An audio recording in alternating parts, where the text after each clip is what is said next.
ನಿರ್ದೇಶಕರಾಗಿ ವಿಜಯ ಸಾಧಿಸಿದ ಕೆಕೆ ಮಂಜುನಾಥ್ ಹಾಗೂ ಹನುಮೇಶ್ ರವರಿಗೆ ಸನ್ಮಾನ ಕಾರ್ಯಕ್ರಮ ಕೆಎಂಎಫ್ ಹಾಲು ಒಕ್ಕೂಟದ ನಿರ್ದೇಶಕರ ಚುನಾವಣೆಯಲ್ಲಿ ಶ್ರೀನಿವಾಸಪುರ ತಾಲ್ಲೂಕಿನಿಂದ ನಿರ್ದೇಶಕರಾಗಿ ವಿಜಯ ಸಾಧಿಸಿದ ಕೆಕೆ ಮಂಜುನಾಥ್ ಹಾಗೂ ಹನುಮೇಶ್ ರವರಿಗೆ ಭಾರತೀಯ ಮದ್ದೂರ್ ಸಂಘ ಶ್ರೀನಿವಾಸಪುರ ತಾಲ್ಲೂಕು ಸಮಿತಿ ವತಿಯಿಂದ ಅವಲಕುಪ್ಪ ರಸ್ತೆಯಲ್ಲಿರುವ ಬಿಎನ್ಎಸ್ ಕಚೇರಿಯಲ್ಲಿ ಕೇಕ್ ಕತ್ತರಿಸಿ ಸನ್ಮಾನ ಮಾಡಿ ಸಿಹಿ ಹಂಚುವ ಮೂಲಕ ವಿಜಯೋತ್ಸವವನ್ನು ಆಚರಣೆ ಮಾಡಲಾಯಿತು.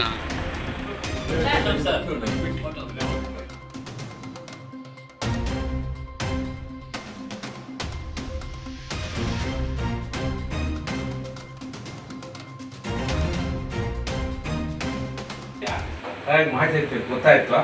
ಸರಿ, ಅವ್ರ ಪರವಾಗಿ ನಮ್ಮ ಕೆಕೆ ಮಂಜು ಸ್ವಾಮಿ ಇದ್ದಾರೆ ಅಂತ ಗೊತ್ತಾಯ್ತು. ಇನ್ನೊಬ್ಬ ಅದು ಡಾಕ್ಟರ್ಸ್ ಗೊತ್ತಾಯ್ತು. ದೇವನ ಕರೆ ಏನಿದೆ ಅನ್ವೇಷ್ ಅಂತ ನಾವು ಜನರೆಲ್ಲ ಡಿಸ್ಕಸ್ ಮಾಡ್ಕೊಂಡ್ವಿ. ಹಾಗೆ ನಮ್ಮ ಅನ್ವೇಷ್ ಸರ್ ಅವರು 2ನೇ ಸಾರಿ ಇಲ್ಲಿ ಮತ್ತೊಮ್ಮೆ ಆಯ್ಕೆಯಾಗಿ ಇಡೀ ಜನಪ್ರಿಯ ವ್ಯಕ್ತಿಯಾಗಿ ಹೊರಗಡೆ ಬಂದರೆ ಅವರಿಗೆ ನಿಮ್ಮನ್ನು ಮನಸ್ಸವರಿಗೆ ಚಪ್ಪಾಳೆ ಮುಖಾಂತರ ಬಯಸ್ತೇನೆ. ಅದೇ ರೀತಿ ಇಡೀ ತಾಲೂಕಲ್ಲಿ ಕೆಕೆ ಮಂಜುನಾಥ್ ಸಾಮಾನ್ಯ ಕೆಕೆ ಅಂದ್ರೆ ಬೇರೆಯವ್ರಿಗೆ ಯಾರಿಗೂ ಇಲ್ಲ ನಮ್ಮ ತಾಲೂಕಲ್ಲಿ. ಯಾಕಂದ್ರೆ ಅವರು ಒಳ್ಳೋದಲ್ಲ, ಅವ್ರು ಎಲ್ರಿಗೂ ಜನಪ್ರಿಯವಾಗಿ ಇರ್ತಕ್ಕಂಥ ವ್ಯಕ್ತಿಗಳು. ಅವರು ಕೆಎಫ್ ಅಲ್ಲಿ ಒಳ್ಳೆ ಸ್ಥಾನವನ್ನು ಪಡೆದಿದ್ದಾರೆ. ಅವ್ರ ಮುಖಾಂತರ ಒಳ್ಳೆ ಎಷ್ಟೋ ಜನ ಎಲ್ಲೇ ಇರಲಿ ನಮ್ಗೆ ಗೊತ್ತಿರೋ ಹಾಗೆ ಅವ್ರು ಫೋನ್ ಮಾಡಿದ್ರೆ ಸಾಕು, ಎಲ್ಲೇ ಇರಲಿ, ಸಾಮಾನ್ಯ ವ್ಯಕ್ತಿ ಆಗಲಿ, ಎಂಥ ವ್ಯಕ್ತಿ ಆಗಲಿ, VIP ಆಗಲಿ, ಸರಳ ರೀತಿಯಲ್ಲಿ ಬಂದು ಎಲ್ಲರಿಗೂ ಸೇವೆಯನ್ನು ಮಾಡ್ತಕ್ಕಂಥವ್ರು ಕೆಕೆ ಮಂಜುನಾಥ್. ಅವರು ಕೂಡ ಈ ಆಯ್ಕೆ ಆಗಿದ್ದಾರೆ. ಅವರು ಕೂಡ ನಮ್ಮೆಲ್ಲ ಪರವಾಗಿ ಚಪ್ಪಾಳೆ ಮುಖಾಂತರ ಸ್ವಾಗತವನ್ನು ಬಯಸ್ತೇನೆ. ಅದೇ ರೀತಿಯಾಗಿ ನಮ್ಮ ರೈತ ಸಂಘದ ನಾಯಕರು ಅವರು ಕೂಡ ಈ ಕಾರ್ಯಕ್ರಮದಲ್ಲಿ ಭಾಗವಹಿಸಿ ಒಳ್ಳೆ ಹೋರಾಟಗಾರರು, ಒಳ್ಳೆ ಭಾಷಣಕಾರರು, ಅವರು ಕೂಡ ನಮ್ಮೆಲ್ಲ ಪರವಾಗಿ ಸ್ವಾಗತವನ್ನು ಬಯಸ್ತಾರೆ. ಮತ್ತೆ ನಮ್ಮ ಬೈರಪ್ಪಲ್ಲಿ ನಮ್ಮ ಸ್ನೇಹಿತರಾದ್ರೆ ನಮ್ಮ ದಿಬ್ಬಾಲ್ ಅಶೋಕ್ ಅವರ ಭಾವ, ಒಳ್ಳೆ ವ್ಯಕ್ತಿ ಕೂಡ ಈಗಾಗಲೇ ಇದರಲ್ಲಿ DC ಬ್ಯಾಂಕಲ್ಲಿ ನಿರ್ದೇಶಕರಾಗಿ ಸೇವೆ ಮಾಡಿದ್ದಾರೆ. ಅವ್ರಿಗೂ ನಿಮ್ಮ ನಮ್ಮ ಪರವಾಗಿ ಸ್ವಾಗತವನ್ನು. ನಾನು ಕೆಎಂಎಫ್ ನಿರ್ದೇಶಕ ಸ್ಥಾನಕ್ಕೆ ಅಡ್ಮಿನಿಸ್ಟ್ರೇಟಿವ್ ಆಯ್ಕೆಯಾಗಿದ್ದೀನಿ.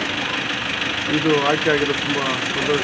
ಯಾಕಂದರೆ ಇದು ನಮ್ಮ ರಮೇಶ್ ಕುಮಾರ್ ಆಶೀರ್ವಾದದಿಂದ ಇವತ್ತು ನಾನು ನಮ್ಮ 84 ಮತಗಳಲ್ಲಿ 51 ಮತ ಪಡೆದು ಜಯಸಿಂಗಾಗಿದ್ದೇನೆ. ಅದು ರಮೇಶ್ ಕುಮಾರ್ಗೆ ಜಯಸಿಂಗಾಗುತ್ತದೆ.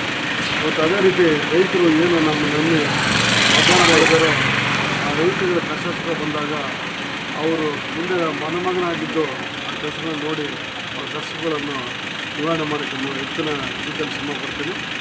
ಈಗ ಏನು 84 ಡೈರಿಗಳಿದೆಯೋ ಅದನ್ನು 100ರ ಮೇಲೆ ದಾಟಾಗಿ ಪ್ರಯತ್ನ ಪಟ್ಟು ಮಾಡಬೇಕು. ಯಾಕಂದರೆ ಈಗ ನಮ್ಮ ಜನರು ಬದುಕಬೇಕಾದ್ರೆ ಈಗ ಟಮಾಟ ಹಾಕಿದ್ರೆ ಬೆಲೆ ನಮ್ಮ ಕೈ ಬರುತ್ತಾರೆ ಗೊತ್ತಿಲ್ಲ, ಆದರೆ ಒಂದು ಹಸು ಇಟ್ಕೊಂಡ್ರೆ ಆ ಮನೆ ಜೀವನ ಚೆನ್ನಾಗಿರುತ್ತೆ. ಅದರಿಂದ ಹೈನುಗಾರಿಕೆಯನ್ನು ಅಭಿವೃದ್ಧಿಪಡಿಸಬೇಕು. ಅದರಿಂದ ಹೆಚ್ಚಿನ ರೀತಿಯಲ್ಲಿ ಅದನ್ನು ಶ್ರಮಿಸಿ ಒಂದು ನಮ್ಮ ತಾಲೂಕು 84 ಡೈರಿಗಳ 150 ತರಬೇತಿ